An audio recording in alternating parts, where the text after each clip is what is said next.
retrouve aujourd'hui pour faire mes favoris soins et bien-être du mois de mai. Je commence tout de suite par vous présenter un livre qui m'a accompagnée pendant tout ce mois de mai. Ce livre s'appelle Layering, secret de beauté des japonaises. Il a été écrit par Elodie Joy Jobert. Ce livre est un petit bijou, il est très succinct. À l'intérieur, voilà, vous avez quelques pages, mais à l'intérieur, vous trouverez vraiment l'essentiel pour savoir comment prendre soin en douceur de votre peau, de vos cheveux. Vous avez tout un tas de techniques de massage, des recettes naturelles pour prendre soin de votre peau. J'adore avoir ce genre de livre dans ma bibliothèque. Ça a été un plaisir de le lire, de le feuilleter. Voilà, vous avez plein de conseils, plein d'astuces, comment choisir ces crèmes, comment les appliquer. Après pareil, vous avez la même chose pour les cheveux. C'est vraiment un livre très très complet qui va plaire à beaucoup de beauty addicts, à beaucoup de femmes qui cherchent comment prendre soin de sa peau. Gros coup de cœur pour ce livre. Il est aux éditions La Plage. Il vaut 9,95 €, donc vous voyez c'est un prix mini. C'est un petit bijou. Ce mois-ci, j'ai énormément utilisé la gamme Phytokératine de Phyto. C'est un énorme coup de cœur. J'utilisais déjà le shampoing Phytokératine et là, dernièrement, ils ont sorti le thermoprotecteur Phytokératine toujours. Donc c'est une gamme sans silicone, sans sulfate, avec à l'intérieur de la kératine végétale, de l'acide hyaluronique pour si vous voulez repulper le cheveu, le rendre beaucoup plus brillant, essayer entre guillemets de le réparer s'il est adapté aux cheveux abîmés, aux cheveux cassants. Gros coup de cœur, le shampoing mousse bien, il forme comme un film protecteur sur le cheveu donc ça les lisse, je trouve qu'il y a vraiment un effet lissant sur les cheveux. Et par contre l'odeur est terrible et surtout donc le spray thermoprotecteur, je vais vous montrer à quoi ça ressemble, hein. Donc c'est un spray comme ceci. Pour moi il a détrôné le spray de Désert Essence. Il est un peu plus alourdissant, un peu plus nourrissant que le spray à la noix de coco de Désert Essence, donc c'est pour ça que je le préfère. Au niveau donc des longueurs, je trouve qu'il nourrit beaucoup mieux. Il a un effet beaucoup plus lissant, même s'il alourdit un peu les cheveux, moi ça ne me dérange pas trop parce que j'ai besoin quand même de les nourrir. On sent vraiment le cheveu protégé, ensuite c'est plus facile de les lisser. Bon, moi je les lisse pas vraiment, mais j'imagine que les femmes qui font des brushing vont vraiment trouver plaisir à utiliser ce produit là. Et l'odeur, mais alors l'odeur, une odeur de propre, légèrement fleurie, c'est... j'adore, franchement, moi j'en remets pratiquement tous les matins, rien que pour l'odeur, en toute petite quantité sur les pointes. Alors en général, ce genre de produit, quand vous avez les cheveux longs, l'idéal c'est d'appliquer sur les mains, et ensuite de bien étaler le produit pour pas, mettre un gros paquet de produits, pour bien le diffuser en fait, voilà. Un énorme coup de cœur ce mois-ci, le Monoi 1000 fleurs d'Aipoa. Non, je ne suis pas allée à la plage, je ne l'ai pas du tout utilisé comme soin bronzant. D'ailleurs, je ne mets jamais de Monoi au soleil.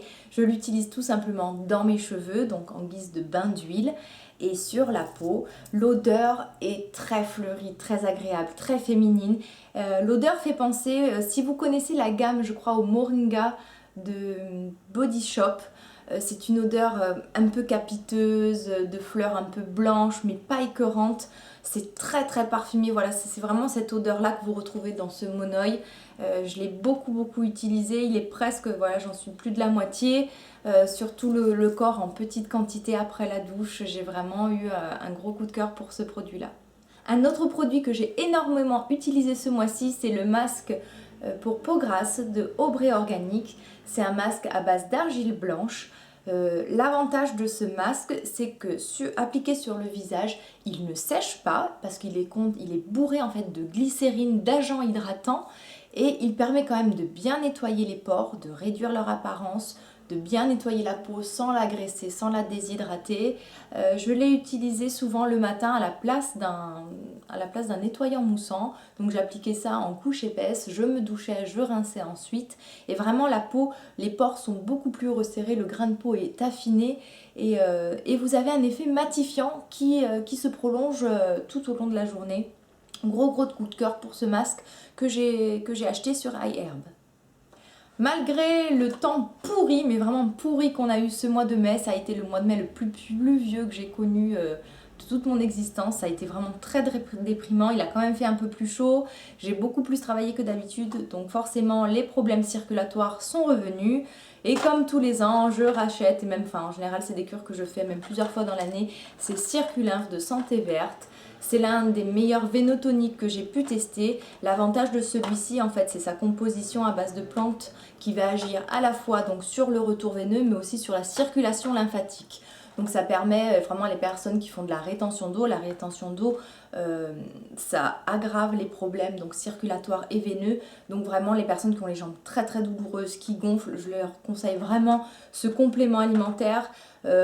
Ici on le conseille beaucoup et beaucoup d'hôtesses de l'air en fait l'utilisent pour vous dire à quel point c'est efficace. Je pense avoir testé tous les vénotoniques présents en pharmacie.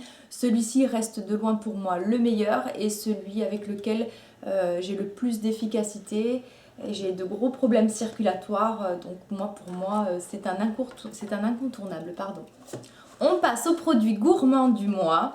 Tout d'abord le Larabar. Alors là vous vous dites qu'est-ce que c'est que cette grande boîte? Donc en fait cette grande boîte contenait plein de petites barres à base de chocolat et de noix de coco. Alors ces petites barres ont l'avantage d'être sans gluten, sans lait, sans OGM, sans produits chimiques, sans colorants.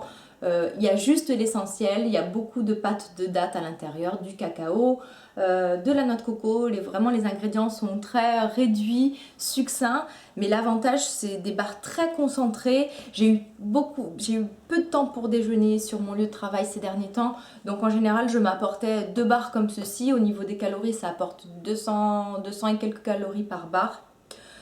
Bon, ça me calait sur le moment, mais c'est vrai que je suis une grosse mangeuse, donc ça ne remplace pas un repas, attention, hein. Mais ça m'a aidé, voilà, lorsque j'avais pas le temps de déjeuner, voilà, d'avoir quelque chose donc à grignoter qui est sans gluten, comme je vous disais, donc sans soja, sans lactose.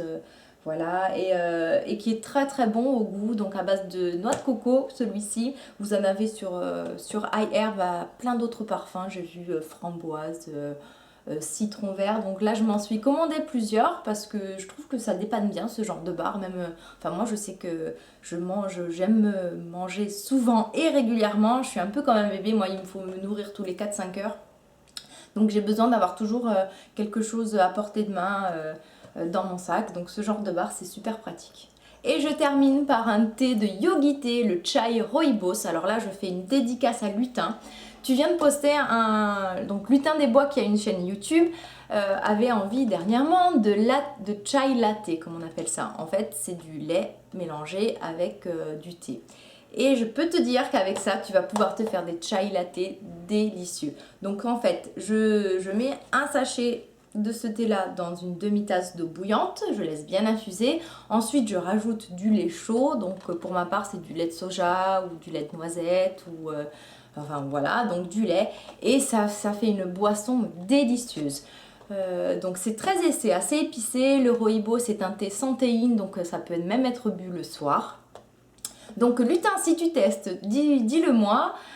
Puis pour vous, pour toutes les autres personnes qui regardent, si vous cherchez donc un thé assez épicé, bien agréable, qui peut être bu à n'importe quelle heure de la journée, donc sans théine, je vous conseille grandement ce thé-là de la marque Yogité. Merci beaucoup d'avoir regardé cette vidéo, on se retrouve très bientôt, je vous embrasse, bye bye!